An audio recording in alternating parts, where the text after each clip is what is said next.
Category নিয়োগ না থাকে, বৈষম্য না থাকে, সবাই বাংলাদেশের নাগরিক, সবাই বাংলাদেশের বিভিন্ন কলেজ ইউনিভার্সিটিতে লেখাপড়া করে এখানে বিভিন্ন যোগ্যতার পরিচয় দেওয়া, এখানে মেধাভিত্তিক নিয়োগপ্রাপ্ত হয়ে এখানে চাকরি করতেছি। আমরা যেন কোনো বৈষম্যের শিকার না হই, সবাই যেন একই ক্যাটাগরিতে একইভাবে একই পদ্ধতিতে বিমানে নিয়োগপ্রাপ্ত হয়, ফ্যাসিলিটি পায়, বিমান থেকে অফশোর যায়, সব কিছু একই যেন নিয়ম মাফিক হয়। আমরা একটু আপনার আচ্ছা, কি কি সমস্যা হচ্ছে বিমানে বলেন তো? আপনারা আগে যে সরকার ছিল বা আপনাদের মন্ত্রণালয় বা অধিদপ্তরের যে দায়িত্বে ছিলেন তাদেরকে এই বিষয়ে কোনো অবগত করেছিলেন কিনা? তারা আপনাদেরকে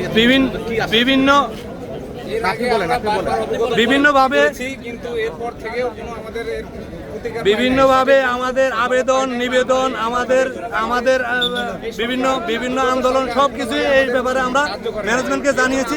ম্যানেজমেন্ট মাঝে মধ্যে আশ্বাস দেয়, মাঝে মধ্যে আশ্বাসও দেয় না, মাঝে মধ্যে দেখতেছি এই সমস্ত বলে আমাদেরকে আর কোনো বৈষম্য নয়। আমরা বৈষম্য চাই না, বৈষম্যহীন বিমান চাই। আমাদের দাবি একটাই, বৈষম্যহীন বিমান চাই। মানে কি বৈষম্য হচ্ছে আপনার দেশে?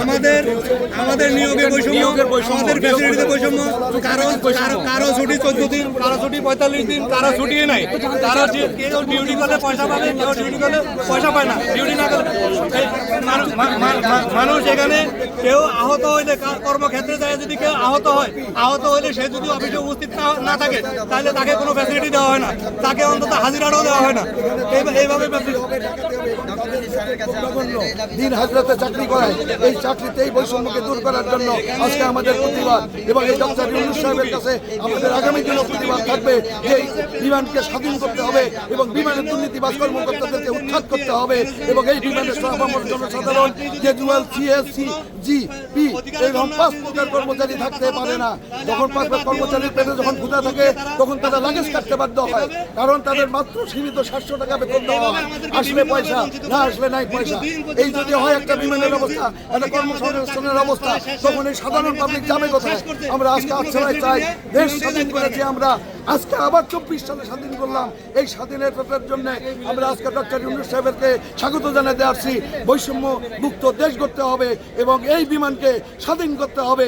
এই দুর্নীতিমুক্ত বাস ম্যানেজমেন্টকে এই বিমান থেকে উৎখাত করতে হবে।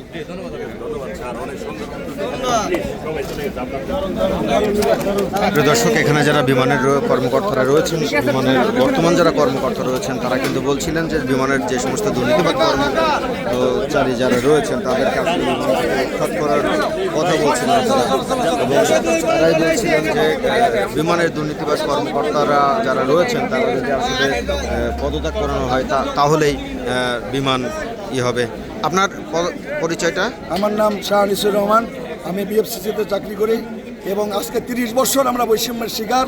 এবং যে শিকারটা সেই সরকারের বিএনপি সরকারের আমলে কিছুটা আমাদের করতেছিল এবং সেই সময় তারা বাধা দিয়ে তারা যখন চলে যায়, এই সরকার আসার পরে আমাদের নির্যাতিত, আমরা নিপীড়িত, এমনকি বিমানের একটি কর্মচারীকেও তারা সুস্থ থাকতে দেয় নাই। তাদের ফর্ম পূরণ না করলে হয়তো কারো চাকরি চলে গেছে, হয়তো বা কাকে ট্রান্সফার করতে হয়েছে। এইভাবে নির্যাতন সব সময় করতেছিল এই সরকারের পেটুয়া বাহিনীরা। শ্রমিক লীগের সদস্য যারা হয়েছে তারা কমিশন পাইছে, তাদের আগে যারা শ্রমিক লীগের অন্তর্ভুক্ত হয় নাই তাদেরকে প্রমোশন থেকে বঞ্চিত করা হয়েছে, বিভিন্নভাবে হেনস্থ করা হয়েছে। এদিক থেকে